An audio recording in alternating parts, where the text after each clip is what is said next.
Chapter 7 covers management and leadership. One of the critical chapters in the book.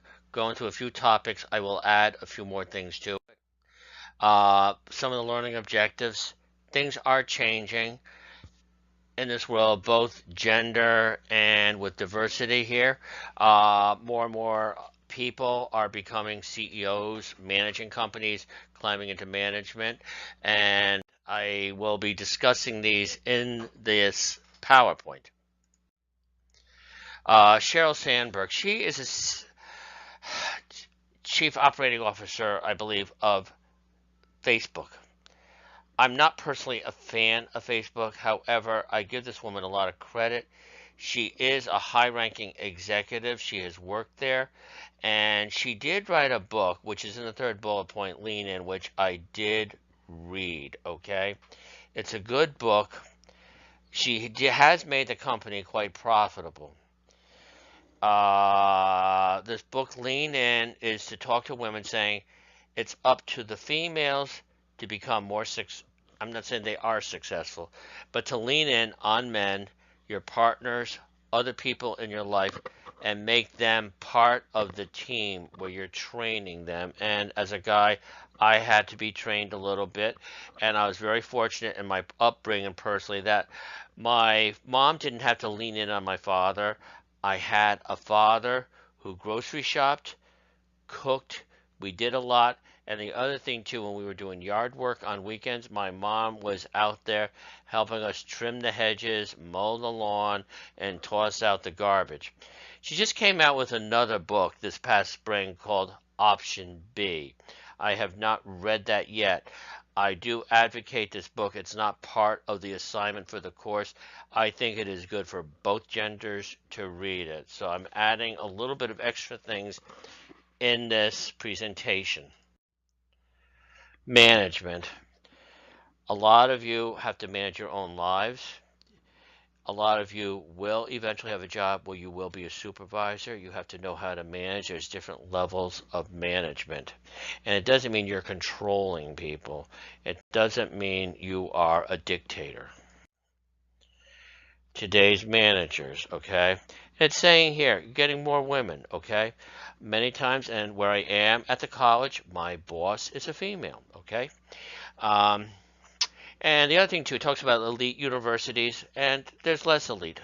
It doesn't mean you have a lesser education if you went to a normal four-year school, such as the University of Bridgeport or WestCon, which are both excellent schools. You get a good education. To be a manager, you have to be skilled, be a team player. You have to communicate. You also have to treat your staff fairly. And it talks about getting respect. And ethics again falls into this. And you got to have a business strategy. You have to know how to, it's not just managing the people, but motivating them, getting them to work with each other. And it just talks about alma maters of CEOs. And I'm going to tell you something, a lot of CEOs have gone to regular colleges such as Quinnipiac. The four functions of management: planning, leading, organizing, and controlling. And a vision, they share it. It says here, it's more than just a goal. You want the people to know what it is, to be inspired to work towards it. Mission statement, it's like a sentence or two summarizing, we are here to provide whatever to the customer at a fair price with a friendly staff. It needs to be short. You don't want it to be long. You have to have goals, objectives to make the company not only grow, but to sustain. And this is big in here, SWOT. What it is, knowing strengths, weaknesses, opportunities, and threats. There's something you will be writing about this. So know this part in the text pretty good, if not very well. There's a SWOT matrix where you're talking about the company's strengths, You got to know their weaknesses, what the opportunities are out there, and what the potential threats are out there to your success. Planning, there's different forms of planning. Strategic is the long range goals. Tactical is what the short range is. Want to get through the next few weeks. Contingency, that's in case other plans fail. It's just in case you have a tornado, a power failure. What do you do if you have 600,000 pounds of chicken? You might want to have a generator there so that way the food doesn't spoil. And operational, where it's the scheduling of the staff and other work schedules. You have the strategic planning, which is done by the upper levels of top management. Tactical, that could be done by lower level managers. What it talks to about in this book a lot, talking about a hierarchy where you have a company with a couple of thousand people. Many companies are lean now. There's not that many staff here. You may get a job working for a company with maybe 15 people in the office, 40 people in the factory, or it could be a small consulting firm with a half a dozen people and you're joining them. And I talked about these other things before. You also have to make decisions, whether it's in life, whether to get the pizza or the eggplant parmesan for dinner, a business, you want to choose between alternatives. Talks about a great CEO. They know how to stay with the times. They have to work with governments. There's government involvement in everything, practically every country, I would say. You also have to know what the risks are if you're going to grow. And some companies are global, some are not. You have to know what the world market is out there. I don't even say knowing whether you're going to be local, regional, national. And you could do things rationally, you could do things emotionally.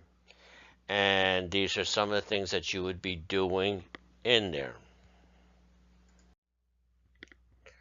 Problem solving. You could have problems that can run from day to day, long range problems here. Know how to solve them. And of course, a lot of this has to be done on the spur of the moment. But if you're solving the same problem every other week, you need to come up with a long-term solution rather than dealing with it on a consistent basis. You've got several levels in an organization. Of course, there's going to be less people at the top where you have top management, middle management, supervisory, first line management, and then at the very bottom in the orange box, you've got the peons such as a teacher at the college. I don't manage anybody. I do report to people, but my boss reports to a dean. The dean reports to a president. And I always say, if you're a staff member, always work with your immediate supervisor first. Don't go over their head. That could bite you in the rear end. However, you don't get satisfaction. You do have the right to go above and above until hopefully you get satisfaction or resolution. Again, I talked about that already, the levels of management. And then in the top, you have all these other people here. I call this alphabet soup. The CEO, which I'm sure you know what it is. It's the president or the chief executive officer. Most powerful female managers here. There's powerful people in many places here. And one thing I will say is that the glass ceiling is in the process of shattering right now. I will go on record saying that there are more women in college now than men, and in many relationships, the female is earning more than the male in that relationship. It continues to grow. I'm seeing more and more education among females. To be a good manager, you have to have more than just being the boss. You own a company, you now have 22 people working for you. You have to know how to handle people. You have to have the technical skills to run your business. You also have to know how to relate to people, treat them, and the concepts to see how the company is going to grow or continue to stay moving forward. Talks about the skills that you need in this little diagram here. A top manager doesn't need the technical skills, and I've always had this in many of my classes. Somebody said, well, I'll have a staff doing it for me, but very few people fresh out of college get hired as the director or the CEO. So you're going to be kissing a few frogs before you get to be a prince. And a couple of things here. It talks about who a manager should thank. You might do an internship. They do a lot of work. They don't make much money, but I'll tell you, I've worked with other colleges, and I've seen some students even in their sophomore year, getting an internship where they're earning from $20 to $40 an hour. And I don't like this. I did not write this PowerPoint, the little people. What I would say, these people here are really important. If it weren't for them, we'd have a really miserable job. I would just call it the staff, okay? I wouldn't want to be called a little person. And the other thing, too, is if you are a top manager, you have to stay informed, okay? You have to know what your business is. You have to know the business environment, your global standards, and you have to know how to know, I wouldn't say just global challenges, but challenges within your community, your region. Staffing. The economy's getting better now, and people do want to be treated well. I certainly want to be treated well. You all want to be treated well. Sometimes you do take a job because you're desperate for the money. Most companies want to treat you well. And it talks about the tricky business of hiring people.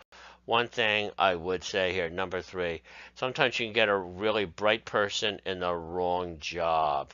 You don't want to be putting purple in there when you need red. You have to do feedback with the staff. Same thing with students, okay? They need to know where they stand. And you don't promote people just because they've been doing the same job for 10 years. They might be doing a great job, but if they're not qualified to go to the next level, they won't be promoted. Last, and don't cheat your employees. That's important. And talking about leadership, I would say the third point down there, they have to be ethical, be accountable, responsible. They can't be goofing off, running all over the place, and expecting the staff to hold everything up for them. They're going to be tossed under the bus one day.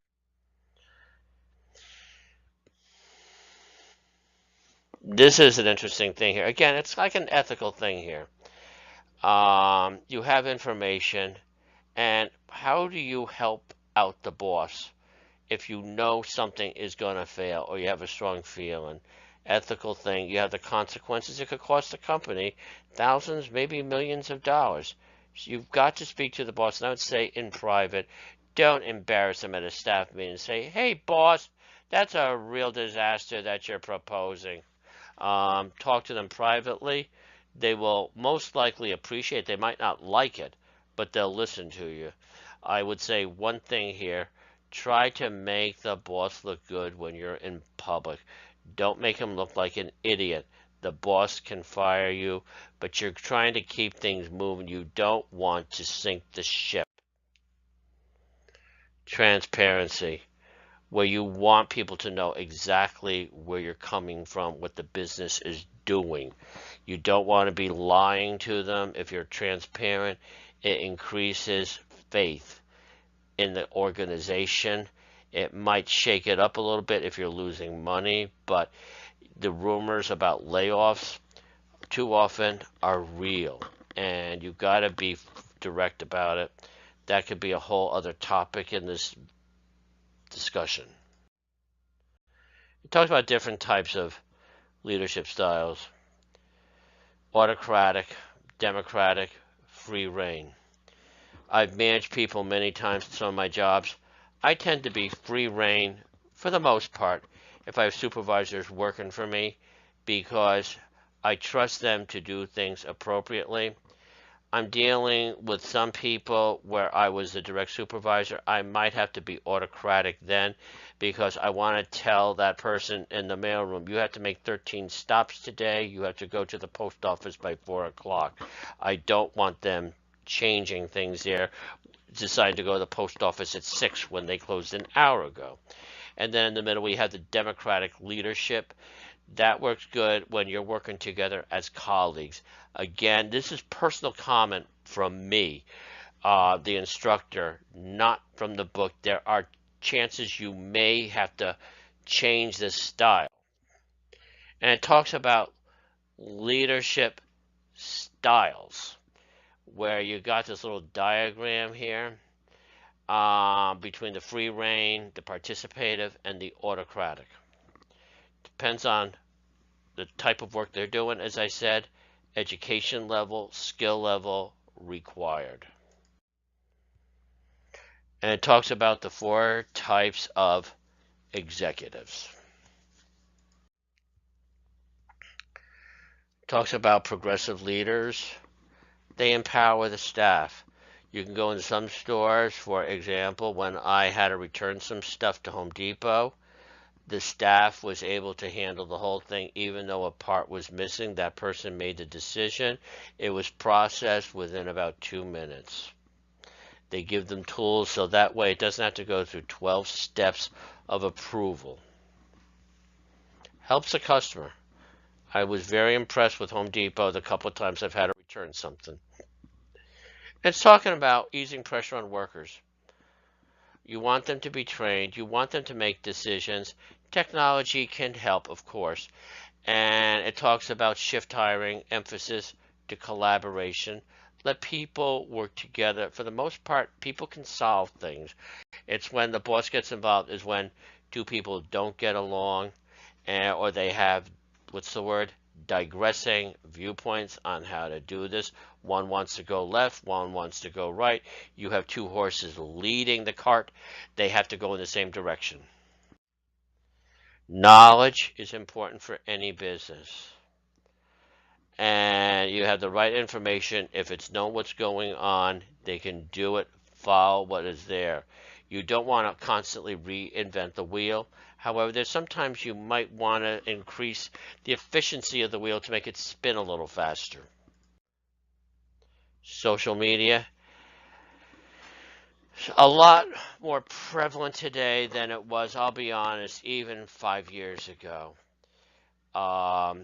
Social media can help. I have personally used it quite a few times.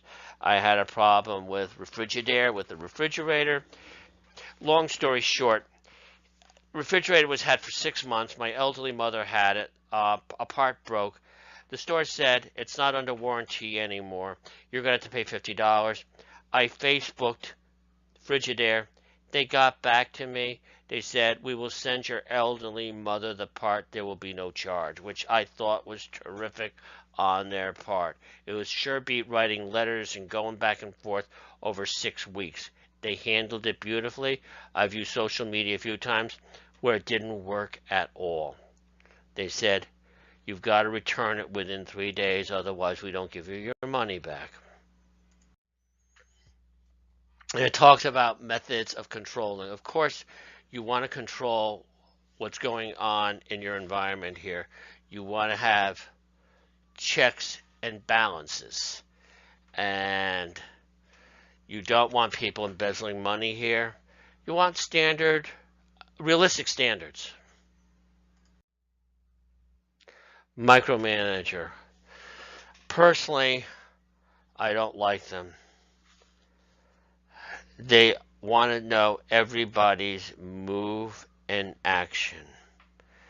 It's better to be a manager that trusts staff and I am one who is more than willing to take a vacation. A micromanager tends to have a lot of turnover. Um, there's sometimes you want to micromanage.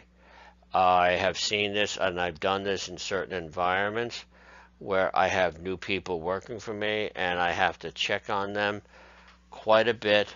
I don't want to second guess them, but sometimes I have to. Trying to keep them to learn. I want them to learn how the procedures go. Measuring success.